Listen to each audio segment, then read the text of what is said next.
This is the case of FISD's imaginary elementary schools, or why voters should never give FISD a blank check. Back in 2003, 18 elementary schools were promised to bring us to a total of 34. Then, with the 2006 bond package, 10 additional elementary schools were going to be built to bring us to a total of 44. Now, the 2014 bond request is specifying 8 additional elementary schools to bring us to 45? What's wrong with this math? Here's maybe part of the reason. The city of Frisco must build what voters approve.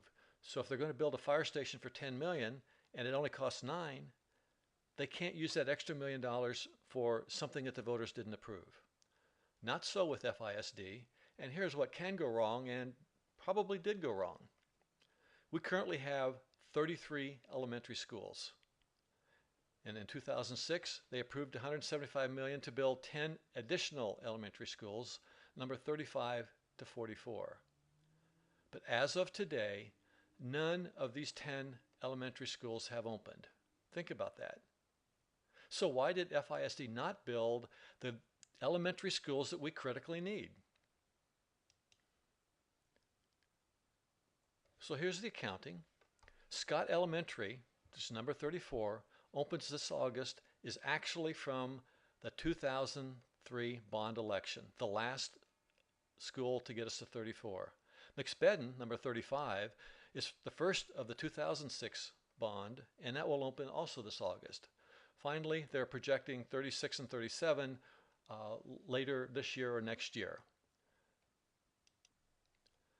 So let's recap the fuzzy math of elementary school bond funding.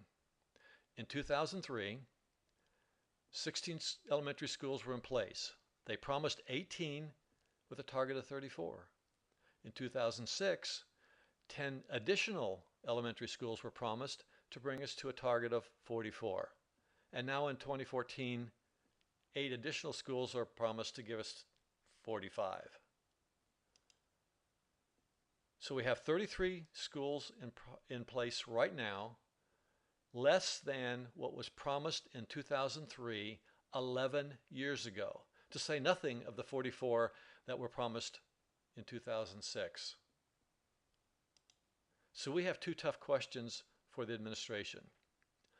Why were funds for elementary schools, critically needed elementary schools, either diverted or canceled? Why, in 2014, is FISD asking for an additional $169 million for 8 elementary schools when taxpayers already paid once? So let's check the fuzzy math of school overcrowding. No question, some of the elementary schools today are overcrowded. That's not an acceptable situation. But when you look at the total school capacity, there will be, when all schools funded by the 2003 and 2006 bond funds are expended, we will have 59 schools. And using FISD's standard enrollment numbers for each of the school types, we will have nearly 59,000 students total capacity. But school enrollment in 2015, not 2014, but 2015, is 52,700. So where are the 5,947 empty desks? And we know from the earlier financial analysis that each student's debt is $55,000.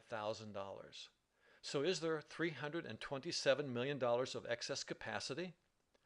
And why would taxpayers vote another $775 million now when we didn't keep our commitments from either 2003 and 2004? The story behind the admin center may be providing some clues to that. Yeah, it cost $27 million, and no, the voters didn't approve it. But yes, it is the equivalent of 2 elementary schools. So maybe that accounts for some of the phantom elementary schools that we're missing. But that's not the whole story. At one of the school bond town halls, school administrators proudly touted this administrative building as being a good deal for the taxpayers because it was financed through a 16 or 17 year interest-free bond. Well, a little bit of investigation tells a little bit different story. President Obama's stimulus program actually provided tax credit subsidies for these bonds. The bonds are a 5.36% interest rate, and an Oklahoma bank bought those bonds and is receiving tax credits on their interest payments.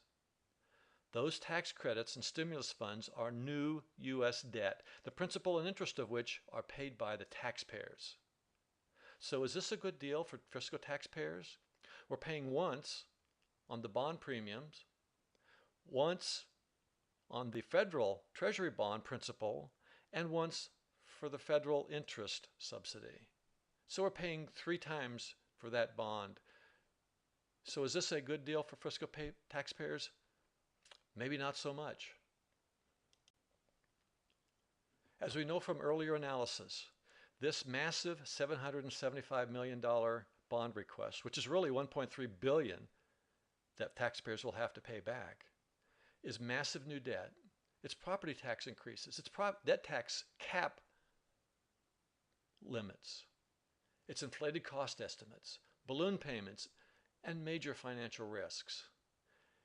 The financial risk does need to be mitigated, but transparency and accountability must also be improved. FISD's diversion of bond money from critical elementary schools to other uses has unquestionably contributed to overcrowding in our elementary schools. The actual capacity of the school system is thousands of students greater than advertised, and misleading statements about zero-interest bonds that mask the true cost of the admin center are not acceptable.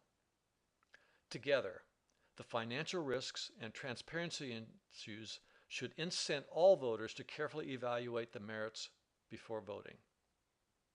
Thank you in advance for taking a few moments to review this.